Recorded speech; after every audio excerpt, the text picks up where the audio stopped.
ପାଳିତ ହେଉଥିବା ବିଭିନ୍ନ ସ୍ୱାଧୀନତା ଦିବସ ପରି ଉତ୍କଳ ଦିବସ ଏକ ଜାତୀୟ ଦିବସ ଅଟେ। ଓଡ଼ିଶାବାସୀଙ୍କ ପାଇଁ ଏହା ଏକ ମହାନ ଦିବସ ରୂପେ ପରିଗଣିତ ହୋଇପାରିଛି। କାହିଁକି ଏହି ଦିନ ଆମ ଓଡ଼ିଶା ରାଜ୍ୟ ଏକ ସ୍ୱତନ୍ତ୍ର ପ୍ରଦେଶ ରୂପେ ଭାରତର ମାନଚିତ୍ରରେ ନିଜ ସ୍ଥାନ ପାଇଥିଲା। ଗତ 1936 ମସିହା ଅପ୍ରେଲ 1 ତାରିଖ ଓଡ଼ିଶା ଇତିହାସରେ ଏକ ସ୍ମରଣୀୟ ଦିବସ ଅଟେ।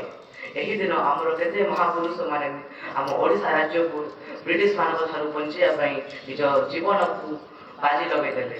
ସେମାନେ ହେଲେ ଉତ୍କଳମଣି ଗୋପବନ୍ଧୁ ଦାସ, ମଧୁସୂଦନ ଦାସ ଓ ଅନ୍ୟ ମହାପୁରୁଷମାନେ। ଅପ୍ରେଲ 1 ତାରିଖ ହେଲା ଓଡ଼ିଆମାନଙ୍କର ଗର୍ବ ଓ ଗୌରବର ଦିବସ। ଏହି ଦିନ ଓଡ଼ିଶା ସରକାର ଛୁଟି ଘୋଷଣା କରନ୍ତି ଓ ବିଭିନ୍ନ ଶିକ୍ଷାନୁଷ୍ଠାନରେ ଏହାକୁ ଧୁମଧାମ ସହ ପାଳନ କରାଯାଏ। ଆମ ଓଡ଼ିଶା ରାଜ୍ୟକୁ ଆଗରୁ ଉତ୍କଳ କଳିଙ୍ଗ ନାଁରେ ଜଣାଯାଉଥିଲା।